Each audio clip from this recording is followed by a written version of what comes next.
ओम श्री गुरुवे नमः। ओम श्री कृष्ण वासुदेवाय नमः। नमस्कार दोस्तों, आप सभी का गुरु ज्ञान ट्यूब में आपका स्वागत है। आज का विषय काफी महत्वपूर्ण और आम जनमानस प्रत्येक गृहस्थ जीवन में रह रहे स्त्री पुरुषों से संबंधित है कि गृहस्थ आश्रम में संभोग करने से भक्ति पर कोई असर पड़ता है या नहीं। इस वीडियो में उक्त तथ्यों के बारे में विस्तार से समझेंगे, इसलिए दोस्तों वीडियो को पूरा देखिए। दोस्तों, पति पत्नी दोनों गृहस्थ आश्रम में रह रहे हैं और उनमें से एक भक्ति की पराकाष्ठा पर पहुंच चुका है, भक्ति में तन्मय हो चुका है, पूरी तरह रम चुका है, और दूसरा अभी भक्ति की ओर की तरफ मुड़ा भी नहीं है, या मुड़ा है तो अभी तक उस पर भक्ति का रंग चढ़ा ही नहीं है। यदि वह काम भाव से अपने पति के पास या पत्नी के पास जाता है तो वैसी स्थिति में पति या पत्नी को क्या करना चाहिए। तो दोस्तों, यह सवाल आप सभी में से बहुत लोगों का भी हो सकता है, बहुत पुरुषों का भी हो सकता है और बहुत स्त्रियों का भी हो सकता है। तो फिर यह सवाल इतना अटपटा है कि व्यक्ति, स्त्री पुरुष, अन्य जनमानस किसी से या सार्वजनिक रूप से खुलकर चर्चा करने में भी संकोच करते हैं या संकोच होती है। तो यह सवाल प्रश्न आप सभी की समझ में आ रही है ना, या आ गया होगा। दोस्तों, ध्यान से मन एकाग्र कर कर सुनिए। उत्तर का रसपान कीजिए आपकी, और वीडियो को पूरा अंत तक देखिए कि पति या आपकी पत्नी भक्ति मार्ग में रम गई है या गया है। बहुत अच्छी बात है कि आपके हृदय में ईश्वर विराजमान हो गए हैं, भक्ति विराज गई है, आपका दिन रात ईश्वर चिंतन में मन लग रहा है। बहुत अच्छी बात है। लेकिन जो आपकी पति है या जो आपकी पत्नी है, अभी उनका मन विषयों में है, और यदि आपने भी इनकार कर दिया कि आप हमारे पास मत आओ, तो आपके पति या आपकी पत्नी फिर पराई स्त्री या आए पुरुष के गामी हो जाएंगे। वह दूसरी स्त्रियां या दूसरे पुरुषों के पास जाना शुरू कर देंगे, वेश्याओं का गमन करने लग जाएगा।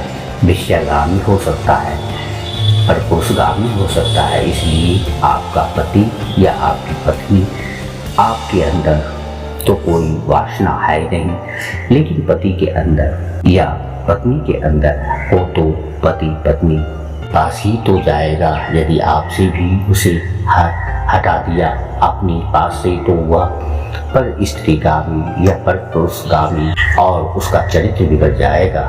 इसलिए आपका धर्म है पति पत्नी का और पत्नी पति का सहयोग करे। इस संबंध में एक प्रश्न की चर्चा करता हूँ कि आपने मीराबाई का नाम तो जरूर सुना होगा। तो दोस्तों, मीराबाई के साथ भी ठीक वैसा ही हुआ था। बिल्कुल मीराबाई का विवाह बचपन में भगवान श्री कृष्ण से हो गया था।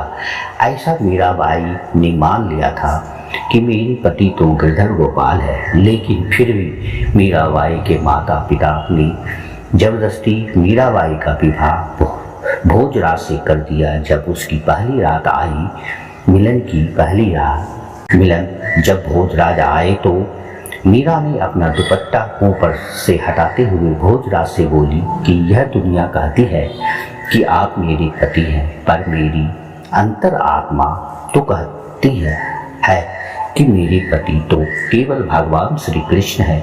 मेरे मन मेरे प्राणों पर तो केवल भगवान श्री कृष्ण का अधिकार है, लेकिन आप व्यवहार जगत में मेरे पति बने हैं। सारी दुनिया तो वही मानती है कि आप मेरे पति हैं, भगवान श्री कृष्ण मेरे पति हैं। यह तो केवल मैं जानती हूँ, यह मेरा मन की बातें हैं, यह मैं जानूँ या वो जाने। आप तो नहीं जान पाओगे। तो मेरे मन, मेरे प्राणों पर मेरे भगवान श्री कृष्ण का अधिकार है। लेकिन आप यदि मुझे अपनी पत्नी मानते हैं तो आपके सामने मेरा शरीर है। यदि मेरे शरीर की भूख है आपको, तो मेरे शरीर से आप अपनी भूख मिटा सकते हैं। मैं मना नहीं करूँगी। आप मेरे शरीर से अपनी भूख मिटा लीजिए। तो दोस्तों, इस बात से यह सिद्ध होता है कि आपका पति या आपकी पत्नी कामुक है, आपका साथ रमण करना चाहता है या चाहती है, तो फिर आपका धर्म है कि आप अपने पति या पत्नी को धीरे धीरे सत्संग से जोड़े, कथाओं से जोड़े, धीरे धीरे उनके मन को भी बदले और उसका साथ दें, सहयोग करें। आप यदि सोचेंगे कि मैं तो भक्ति में रम गई हूँ या रम गया हूँ, मेरे पति या पत्नी मेरे साथ रमन करेगा, तो वह गलत है।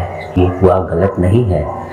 आपका धर्म है कि आप अपने पति या पत्नी को खुश रखें, प्रसन्न रखें, धीरे धीरे उसे भी ईश्वर से जोड़कर देखें। मन बदला जा सकता है, मन बदला जा सकता है। तो आप प्रश्न उठता है कि कैसे बदला जा सकता है? तो उसे ईश्वर से जोड़कर, सद्मार्ग से जोड़कर, सत्संग से जोड़कर, यदि स्त्री या पुरुष में से कोई एक भक्ति करने लगे और वह सोचने लगे कि मैं पति या पत्नी को छोड़कर चली गई या चला गया तो आपका कल्याण होगा, तो होगा। लेकिन आपका धर्म है कि यदि आपकी मन की शुद्धि हो गई हो तो आप अपने परिवार के सभी सदस्यों को अपनी पति की या अपनी पत्नी की, अपने बच्चों का भी हृदय शुद्ध करवाए। अपनी भक्ति के प्रयास से,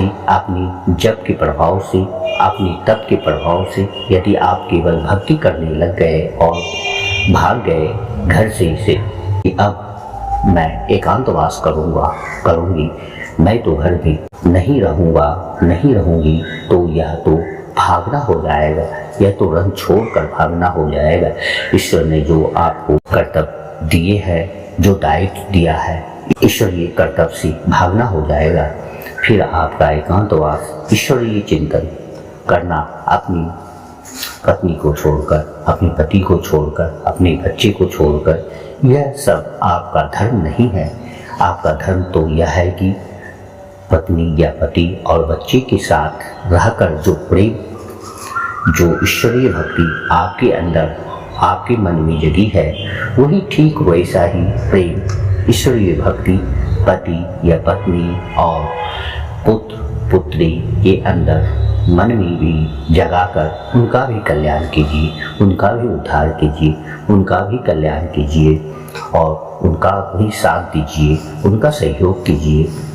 और यह पति का पत्नी का पति पर अधिकार होता है एक दूसरे के लिए, तो उस अधिकार से न पत्नी वंचित करे, न पति पत्नी को वंचित करे।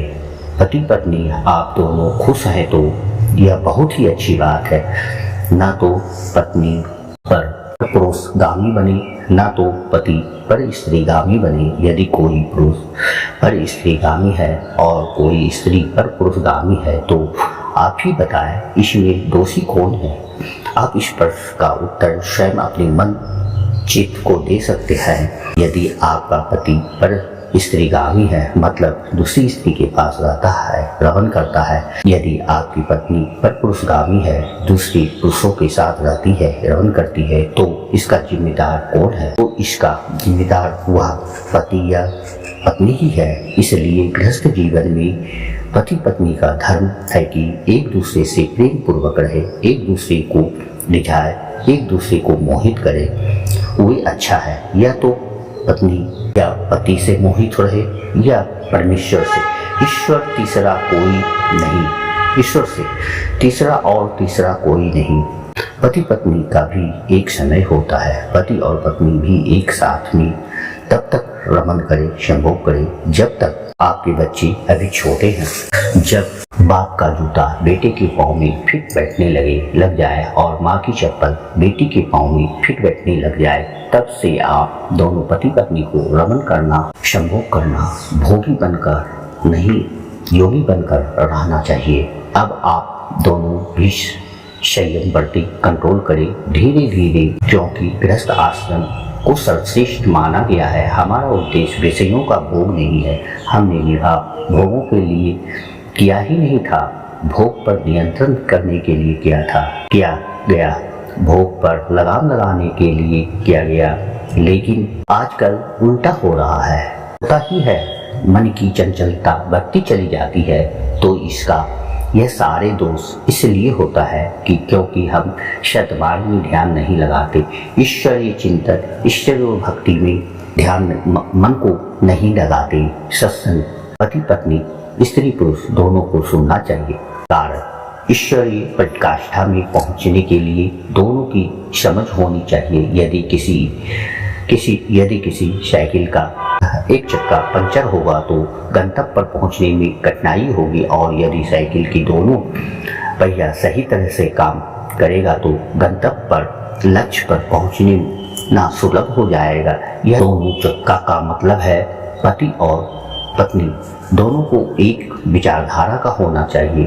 तो दोस्तों, यदि दो विचारधारा के होते हैं तो पति पत्नी का विचार कुछ और, पत्नी का विचार कुछ और पति पत्नी का अधिक विचार नहीं मिलता है। मिलने से पति पत्नी में क्या होता है? तो दोस्तों, झगड़ा होता है, तलाक होता है, जीवन नरक का समान हो जाता है, लगने लगता है। और विचार मिल गया तो पत्नी अर्धांगिनी होती है और पति देवता।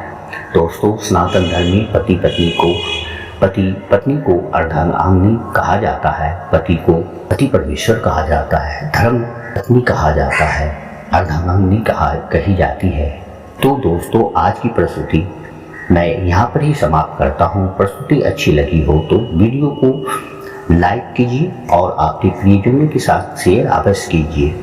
यदि आपने अभी तक चैनल सब्सक्राइब नहीं किया है तो चैनल को अवश्य सब्सक्राइब कीजिए। फिर मिलेंगे एक नई प्रस्तुति के साथ, तब तक के लिए धन्यवाद।